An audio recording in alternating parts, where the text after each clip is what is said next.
Hey, welcome to Radiant Midweek. Here we go.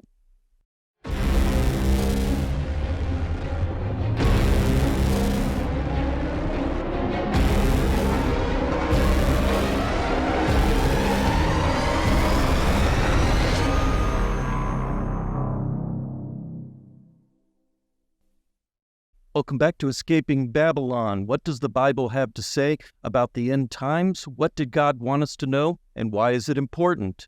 If you're enjoying the study, I've had some questions people ask. How do I know when a new episode comes out?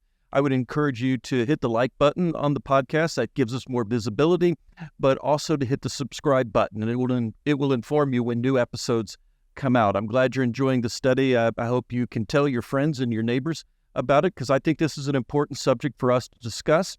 I think it's a great conversation starter behind the scenes to share the great hope we have that God intends to bring all things in heaven and all things to earth under one Godhead, that is Jesus. He is going to make things right, and He has a plan.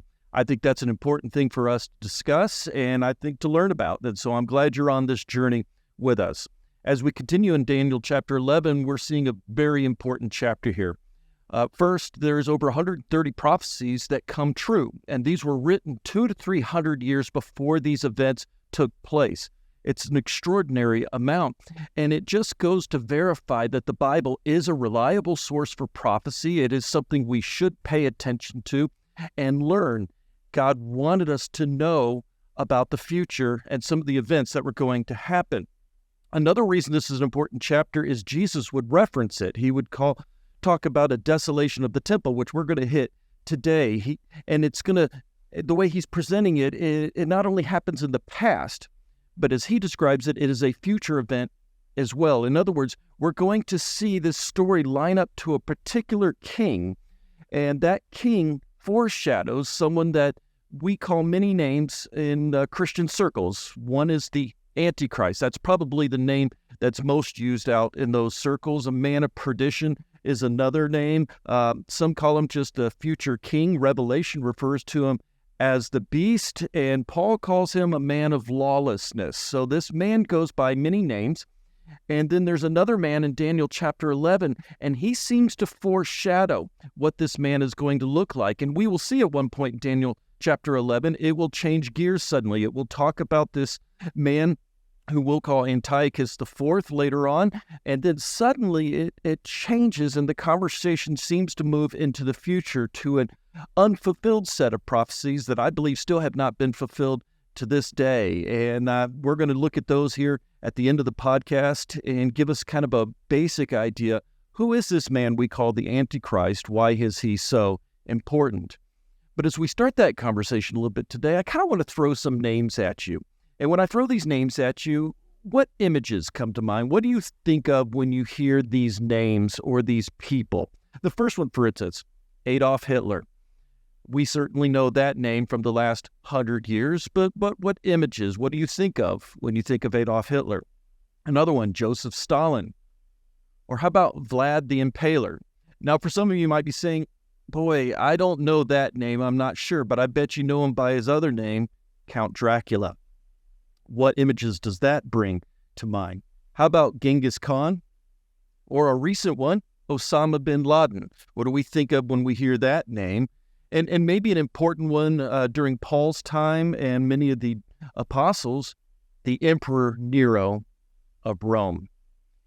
Each one of these names are of men that left their mark on history, and not necessarily in a good way. They are accountable for thousands, if not millions, of lives of people as they brought the world oftentimes to its knees, and they oppressed others, particularly maybe even oppressed the Jews, but their lives and their rules were just lined with litter and debris along the way. These were bad men in the Bible. But let me throw another name at you that I bet maybe many of you haven't heard. What about when I say the name Antiochus IV? Does that bring any images to mind? And for a lot of you, you're probably saying, no, I don't know this person, never have heard of this person. And yet, as what we're going to discover in the study, he's a very important man in history. This is the one for which Jesus would reference. For any of the Jews alive during Jesus' time and for 200 years before this, they would have known him as a madman. He would have been up there with Hitler as far as how they described him and what they thought of him. He was a terrible man that did some terrible things during his reign. And this is the man that is used as a foreshadowing for us to understand what this future ruler, this future beast in Revelation would look like and act like. So today I want us to pay attention as the story that we're talking about in Daniel chapter 11 is all culminating up to this man, and then it shifts gears and begins to talk about another man. And when we talk about this Antiochus IV, I bet you've heard a couple of things for those who have been in Christian circles. How many of you have heard of Hanukkah before? Well, it is out of the rule and reign of Antiochus IV, really truly in his defeat, ultimately from the Maccabees, that this story of Hanukkah, which is when they were renewing the temple, and in the story from that, we don't really have time to jump into it today, but it is during that time that the Hanukkah story comes from. And for some of you who are maybe Catholic in your background, or you've seen a Catholic Bible before, you're familiar with a section of it that's different than the Protestant Bible, and that is what they call the Apocrypha. And there are some books in there, again from the Maccabees, for instance, that describe this time period where Antiochus IV did some terrible things, and Israel had to rise up to confront him through a very dark time. That's much of the history of this Apocrypha section is referring to this time, kind of the last 200 to 300 years before Jesus arrived on earth. So this is definitely a very important time. As I said, Jesus described this particular time in Matthew chapter 24, verse 15, we see this. So when you see standing in the holy place the abomination that causes desolation, spoken through the prophet Daniel, let the reader understand. And right there, Jesus is trying to say, the reason I'm teaching you about this and the reason you need to go back to Daniel and why it's important is I want you to understand. These are things that he wants you to think about, to learn about, and to place in your heart. So Jesus, our master, is telling us, listen, concerning the end times, I want you to have some understanding. I don't want you to be caught off guard. I don't want this to be a surprise in your life. This person he's referencing in verse 15 of Matthew 24 is Antiochus IV. And we're going to kind of build the story up to him a little bit today as we continue our study in chapter 11. And again, it's important to understand that many scholars believe, and the reason Jesus brought him up is that he is a prototype of the person that many out there call the antichrist. So let's learn a little more about some of the circumstances that once again led up to him coming into power and control, how they fulfilled Daniel's prophecies written hundreds of years before, and then how they point towards a future set of prophecies as well that are important for us to understand. All right, let's look at verse 21. It says, he will be succeeded by a contemptible person who has not been given the honor of royalty, and he will invade the kingdom when its people feel secure. What's going on here? Well, let's back up in history just a bit. First off, the person who would be succeeded is Seleucus III. That was the successor to Antiochus the Great. After he was defeated, remember, he went off to Babylon to try to plunder the temple there. The locals got angry and they killed him. Seleucus III was one of his sons that came to power, but he spent most of his time in power trying to pay off the debt to the Romans. So not much happened during that time. You may also recall during that time that there was a son that was sent to Rome kind of in ransom to make sure they made their payments. Well, funny enough, that son's name was Antiochus, and this would be the man who would come to power, this vile person that the Bible would focus on. He is the one who spent 14 years in Rome as a ransom. They eventually released him. When he came back to take power. And it's funny what that verse is as we look at it again. It says he will invade the kingdom when its people feel secure, and he will seize it through intrigue. What does that mean? Well, it means that instead of warfare and battle and control and oppression, he would choose instead to use flattery, bribery, give special positions to certain people. And in many ways, we'd probably call this politics or a politician. And that's essentially what he does. He chooses not to do and act like many of his ancestors before him, but instead he uses intrigue, he uses money, he uses favors, and he uses power to take over the country. And it's funny how the Bible describes it is that when they felt secure, he would seize it or he would invade this country. And although he was a brother to Seleucus, it is viewed as him invading and taking what is not his, taking the country through these forms of flattery. It is also highly rumored that he poisoned his brother, and that's what the Bible means when it says he was not given the honor of royalty. In other words, Antiochus came about his power and his position through intrigue and by poisoning his brother. He should not have been on the throne, and for that reason, he was he was what the Bible would call a vile person. And Adam Clarke's commentary would say this. It would say he flattered Eumenes, the king of Pergamus, and Attalus, his brother, and got their assistance. He flattered the Romans and sent ambassadors to court their favor, and he paid the arrears of the tribute, and he flattered the Syrians, and he gained their concurrence. And sure enough, we see in 173 BC, he did pay off the debt to the Romans. And what you can tell from this person, Antiochus, is that he ruled through diplomacy. He tried to make friends of his neighbors. He tried to garner favor through money and through other methods. And in many ways, again, he was a politician. And that was new and that was different.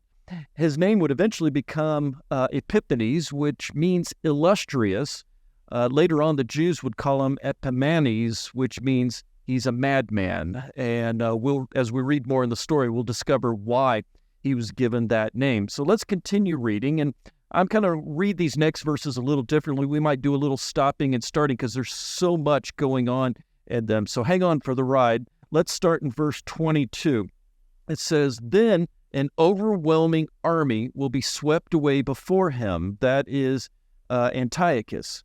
"Both it and a prince of the covenant will be destroyed."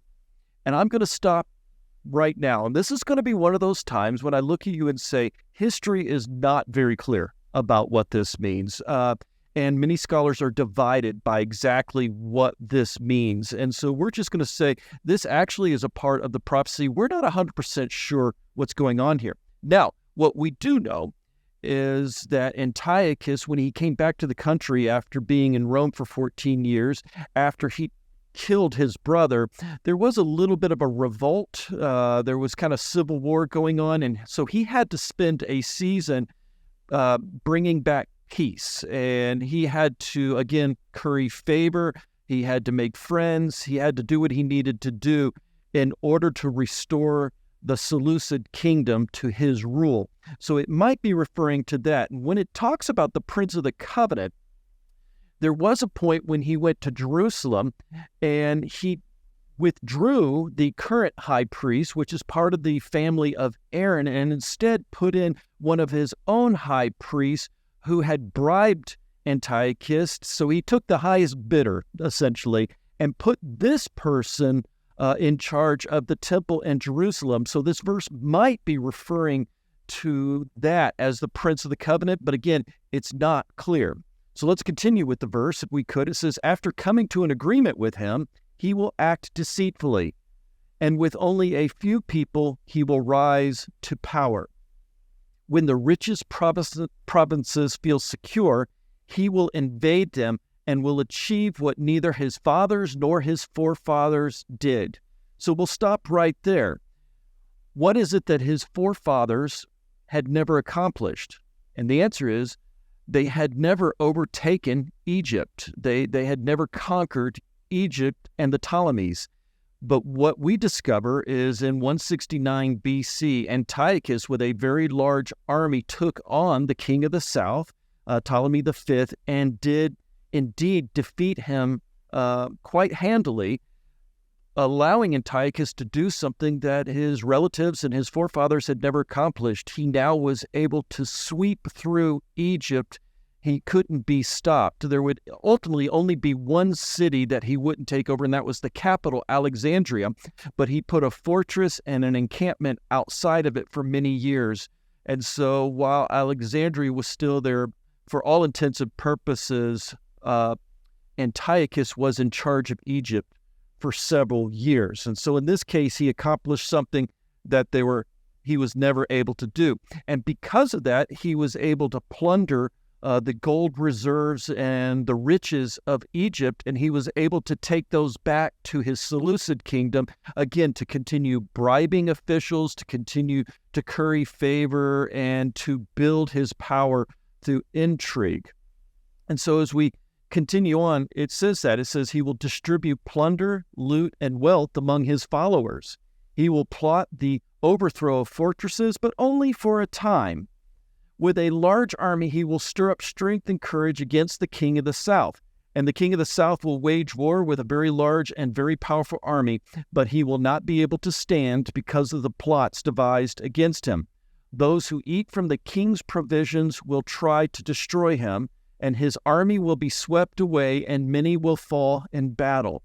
The two kings, with their hearts bent on evil, will sit at the same table and lie to each other, but to no avail, because an end will still come at the appointed time. So there's a lot of prophetic language describing this time when the king from the north, Antiochus IV, attacked Ptolemy V, the king of the south, and defeated him. And for that time, they took over Egypt. We know from history that, yes, part of the reason this happened is some of Ptolemy V's own advisors informed Antiochus of the battle plan and some of the other things going on, and that's why he was able to win the battle quite handily. And so we see there that, yes, some of his own advisors turned against him. And this idea that they would eat together with their hearts bent on evil and lie to each other, it was when they were outside Alexandria, they would often meet, and the two of them really were just liars. And so that's what the Bible is describing during this time. Let's continue with the story in verse 28. It says, the king of the north will return to his own country with great wealth, but his heart will be set against the holy covenant. Now, who is that? That would be the Jewish people, the Israelites. He will take action against it and then return to his own country. At an appointed time, he will invade the south again, but this time the outcome will be different from what it was before. Ships of the western coastlands will oppose him, and he will lose heart, and then he will turn back and vent his fury against the holy covenant. All right, let's take a moment and just fill in the blanks here, if we could. What's going on? Well, behind the scenes, Antiochus had not forgotten that his father had tried to take over Greece. There was still a desire to want to expand the empire and to make its boundaries larger. And so Antiochus had he had dreams of greatness. And one of the things he needed to do is make an alliance with another country. And so in 169 and 168 BC, he made a covenant with a man named Perseus of Macedonia. And the two of them together decided that they were going to come across the one thing getting in their way of growing their empires, which was this new empire in the Mediterranean that was gaining power and seemed unstoppable. We know them as Rome. They were genuinely a force. But Antiochus, with his dreams of greatness, decided maybe we can take them on. Maybe I can accomplish what my father never accomplished. Unfortunately, what happened is this man Perseus ended up going to war against the Romans, and he lost badly, and he was completely destroyed. The problem at that time is it means that Antiochus, having had made a covenant with him, was now in the crosshairs of Rome. They set their sights on him, and what they did is they ended up sending a man from the Senate down to Egypt to confront Antiochus, which is an incredibly interesting story that's not in the Bible, but this is an amazing story. In 168, after the defeat of Perseus, they sent down a man named Gaius Populus Laenus, and he presented to Antiochus an ultimatum on behalf of Rome. He did not come with an army. He only came with about 10 advisors with him. He met with Antiochus in Egypt. One of the first things he would say to Antiochus is, you, my friend, should not be in Egypt. And interesting, Antiochus looked at him and said, nor should Rome. And so right away you can see there was a battle for power, but the history seems to indicate that Antiochus, having learned from his father and probably just the realities of his day and the fact that Rome had just destroyed his friend Perseus, knew the writing was on the wall, that he could not take on Rome and defeat them. And what is interesting is this man, Populus, from the Senate, he would walk up to Antiochus and say, you need to leave. And Antiochus would say, I need a few days to think about that, to talk with my advisors, and I'll get you an answer. But no, instead, he walked up to him with his cane. He drew a circle around him, and he said, you will give me your answer before you leave this circle. And it was clear what Rome was saying. You either give me an answer or you die right where you're standing. This was terribly humiliating, of course, for Antiochus, and he did give him an answer. He would leave Egypt. He would do so without a battle, and so he left wealthy, and that's where we can pick the story up again at that point. At this time, what we find out is he goes back into the Seleucid Empire. He had heard that there was a little bit of a rebellion because of the man he had put in power to be the high priest, and so he would then turn his attentions back on Jerusalem at this time and go back, and in many ways, I think being humiliated and being humbled and just embarrassed, he would use the Jews now as a way to ensure that everyone know I'm still in charge, I still have power, I'm still a man to be reckoned with. In other words, he would bully them. Let's keep reading in Daniel chapter 11. It says, then he will turn his back and vent his fury against the holy covenant. That would be Israel and the Jews. He will return and show favor to those who forsake the holy covenant. We'll get to that in a minute. His armed forces will rise up to desecrate the temple fortress and will abolish the daily sacrifice. Then they will set up the abomination that causes desolation. This is the one Jesus was referring to. And with flattery, he will corrupt those who have violated the covenant, but the people who know their God will firmly resist him. Those who are wise will instruct many, though for a time they will fall by the sword, or they will be burned or captured or plundered. And when they fall, they will receive very little help, and many who are not sincere will join them. Some of the wise will stumble, so that they may be refined, purified, and made spotless until the time of the end, for it will still come at the appointed time. What is happening here? Well, essentially, Antiochus, with his tail between his legs, turns around, heads back to his empire after Rome had embarrassed him, and decided that he was going to accomplish something in Israel that he had not been able to accomplish before. And quite simply, it was this. It was his desire to turn the entire Seleucid Empire into a Greek people. In other words, people that speak Greek, dress Greek, worship the Greek gods, do Greek things. He wanted to change the culture. And one of the biggest areas that stood against him in all of this was Israel, who was still holding to the law, holding to the temple, that there was only one God. They looked at certain festivals, observed certain rituals, they were not Greek. They did not act like the Greeks, behave like the Greeks, celebrate what the Greeks celebrated. And Antiochus's desire was to turn Palestine into a Greek culture. And so that's what he goes back to do. But in the process, he would cause a great deal of trouble. And what we learned from it is that he would tell them they had to forsake the law. They had to burn the copies of the Torah. He forbade the reading of the law when he got back. He replaced their feasts with Greek feasts to the Greek gods. He ended the Sabbath observance. He stopped circumcision. In fact, if you circumcised your child, it is punishable by law. And we have some stories from history that indicate he meant it on that. He ended the temple sacrifices, and that he demanded the people begin to dress and to talk and to think. He even changed the schools to teach Greek curriculum. He intended to turn this group of people into Greeks. He would also establish a fortress at Acra in Jerusalem at this time so he could keep an eye and leave a certain amount of troops there to ensure that his will was being done. And what we would learn from history is this became one of the lowest points of history.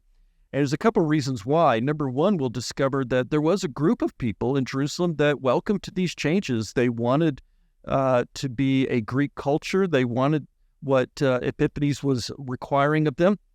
And then there was another group that was holding true to the law, believed that the rightful heir of Aaron should be the high priest. They should be observing the Jewish holidays and ceremonies. And so you had these two groups, even within Jerusalem, clashing with each other during this time.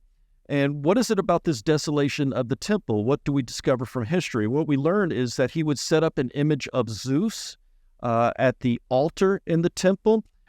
He would then demand that pigs be sacrificed on the altar of forgiveness, which is an absolute no-no. Pigs were considered unclean. He would then take some of the pig blood and droppings. I know that's disgusting, but then he would sprinkle them around the temple court, thus defiling the temple. He forced the priests to eat the meat from the pig. And what one of the scholars would say is it is in truth an abomination which brought a desolate condition to the temple. For now, no one would come to worship at all. In the end, what would essentially happen during this time is Antiochus would be responsible for the death of more than 80,000 Jews as they rose up against what he was doing. He would take another 40,000 of them during this time, primarily women and children, and place them into slavery. We would see those stories in 2 Maccabees, and I encourage you to read it on that. He would ultimately, in the end, plunder the temple for more than, in modern value, more than $1 billion. And so this was a terrible, terrible man. And his goal, of course, was to change the times and to change the seasons and to change the people. And as a result, he would then defile the temple by putting up something else other than Yahweh God for them to worship. He would defile it with pig's blood and a pig's sacrifice. He would make the priests stop doing what priests do at that time and start honoring the gods of Zeus and Bacchus at this time. It was just a horrible time. And what we are given here then is a glimpse, a small revealing of what this future person that many call the antichrist, this man of lawlessness, would look at. We don't have time to jump into the next passages, so come back for the next podcast as we're going to dive into a little bit. What is this future king, this antichrist, this man of lawlessness who Revelation calls the beast? Let's get a glimpse of what he looks like and what we can learn again from Antiochus IV about what the future may look like. Appreciate you being a part of it. Appreciate your patience. I know this is a lot as we're going through chapter 11, but I hope you can see as we're diving in how important this chapter is, that so many prophecies came true. You can trust the Bible. You can rely on it as God's word. And now let's kind of shift gears a little bit and let's discover what Daniel had to say about this time of the end and why he wanted us to know this. Thanks for hanging in there. I love you. We'll see you next week. Bye-bye.